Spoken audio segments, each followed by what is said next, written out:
Hello, I'm Daniel, and welcome to my YouTube channel. We here at the channel are continuing in our series of videos with respect to education, information, inspiration, guidance, advice, and continuing on the last video about the joy and happiness and gladness in performing commandments. I'm reminded of a story about the Rebbe Simcha Bunim of Peshischa, and his effect on his followers, on his Hasidim, was quite powerful, very, very loving. It was no wonder that the Hasidim flocked to be with him, and those who couldn't be with him during the week at least tried to make an extra effort to be with him on Shabbes, because then the gladness was it made Shabbes a singular occasion.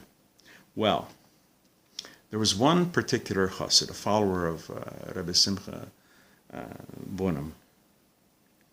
He was a critical person. He was a very bitter person, what we would call a fakrim taponim. He always was pinched face, and he was always finding fault with everything. He was always complaining. He was always fetching. There's an old saying that if he was at a wedding, he would complain that the bride was too pretty.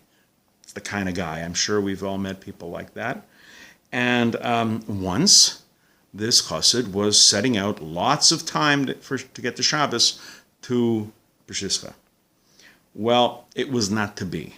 One thing happened after another. One thing was delayed. He was this, he was that. He couldn't make it to Peshischa in time for Shabbos. And of course, he was even more bitter than usual. He finally gets there after Shabbos. And he explains to the Rebbe that it was his intention to be there for Shabbos, but try as he would, there was always something that kept coming up, delaying him, deterring him from his destination. And he's pouring out his soul. He's quite bitter.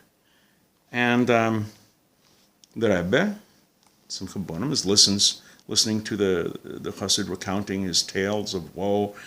And he said the following thing.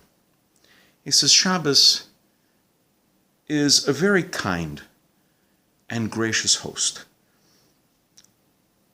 who treats its guest with dignity. For example, when Rosh Chodesh, when the beginning of the month occurs on Shabbos, Shabbos very kindly relinquishes the maftir and the musaf with, not the usual prayers, but special prayers for Rosh Chodesh. When it's a Yontiv, when it's a holy day that falls on Shabbos, Shabbos grants Yontiv, not only the Musaf and the Maftir, but actually the Torah reading will be, the regular Torah reading is set aside, and you do a special Torah reading for whatever that Yontiv happens to be. When Yom Kippur, when Yom Kippur falls on Shabbos, not only the readings, the Haftorah, the Musaf changed, the festive Shabbos meals are also set aside, deferred in the honor of Yom Kippur. In contrast, Tisha B'Av, Thursday of next week, starting Wednesday night, Tisha B'Av, the saddest day of the year, our national day of mourning.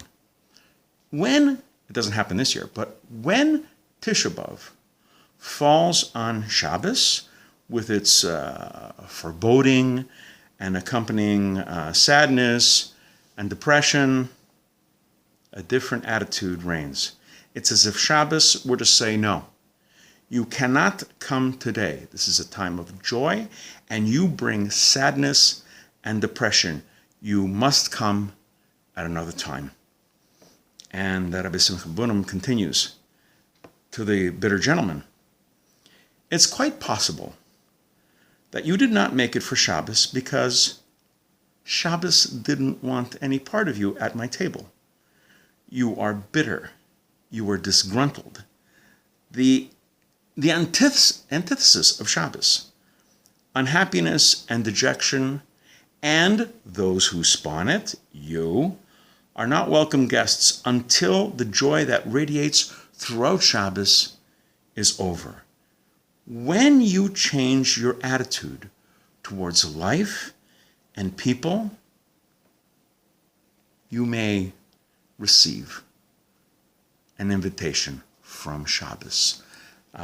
words about happiness and mitzvahs from the great Rebbe Simcha Bunim of Peshischa. We're going to be doing more videos along these lines. Please come back, please watch, please learn. And until next time, I'm Daniel, and thank you too much.